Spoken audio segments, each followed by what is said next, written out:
वहीं केंद्रीय मंत्री अनुराग ठाकुर ने कहा कि जैसे ही संसद का सत्र समाप्त हुआ, अभी मंत्री अपने अपने राज्यों में संसदीय क्षेत्रों में पहुंचे। मेरा भी 15 दिन तक दौरा बना रहा ताकि चारों संसदीय क्षेत्र 623 किलोमीटर इन सब में होते हुए 37 विधानसभा क्षेत्रों में जाया जाए। इसमें लगभग 90 कार्यक्रम होंगे। मैं कुछ बातों में बिल्कुल अस्पष्ट हूँ। स्टेडियम, खेल अकादमी के लिए जमीन चाहिए। जहां जहां जमीन मिलेगी वहां हम खेलों की सुविधा के लिए कोई कमी नहीं छोड़ेंगे। उन्होंने और क्या कुछ कहा, आइए सुनाते हैं। तो एक स्वस्थ और सशक्त भारत के निर्माण के लिए भी ओलंपियंस को एक ब्रांड एम्बेसडर के रूप में उन्होंने इस्तेमाल करने का काम किया। और हमारी उसके बाद अगली कैबिनेट बैठक हुई तो वहां पे यहाँ पे भी अनौपचारिक तौर पर उठते उठते कहा कि आपको, यानी कि स्मृति जी को, मुझे, हम लोगों को तैयार करके देना है कि किस क्षेत्र में कौन बच्चों का, हर किसी की अपनी, हिमाचल में कुछ और खाते हैं, केरल में कुछ और खाएंगे, पूर्वोत्तर में खाने की अलग अलग डिशेस हैं। तो उस दृष्टि से भी प्लान करने के लिए कहा गया कि क्या क्या करना चाहिए। यानी कि उनके लिए कुछ भी बात एक स्लोगन नहीं है, उसको लागू करने के लिए वो इतनी गंभीरता से गहराई में जाते हैं। ये एक बहुत सीखने को उनके साथ मिला। दूसरा, खेल भावना को या खेल को और प्रमोट करने के लिए स्कूलों में जाके खेलें भी, तो उस बच्चे को याद रहेगा भारत का वो खिलाड़ी जो ओलंपियन है वो मेरे साथ आकर खेला।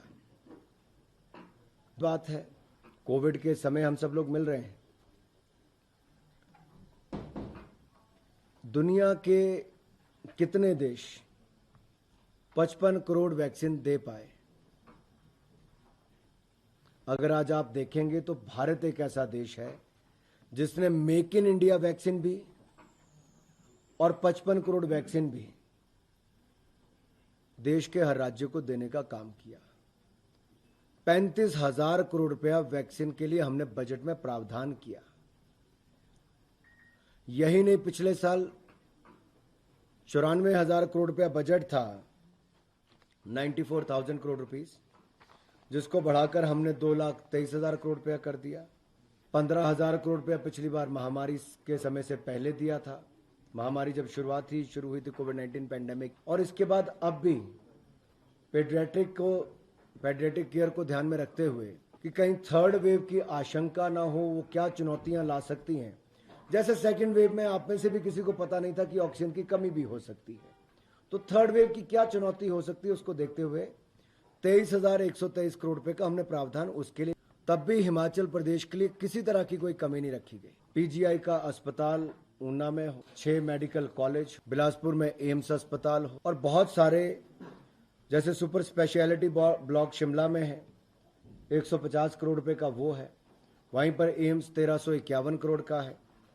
तो 3 मेडिकल कॉलेज भी लगभग 600 करोड़ रुपए के इनके लिए दिया है, और ये भी अब बढ़ गया है। और 2 टेरिटरी केयर सेंटर्स जो हैं, ये आरसीसी शिमला और आरएच मंडी के लिए दिए गए, लगभग 90 करोड़ इस पर खर्च होगा। 6 ट्रॉमा सेंटर्स ये हमने अलग से दिए, टांडा, हमीरपुर, मंडी, रामपुर, चंबा और शिमला में 17 करोड़ रुपए एक एक की लागत है, कुल 47 करोड़ इसमें। स्टेडियम जहां पे भी बन सकता है, एकेडमी जहां पे बन सकती है, उसके लिए जमीन चाहिए।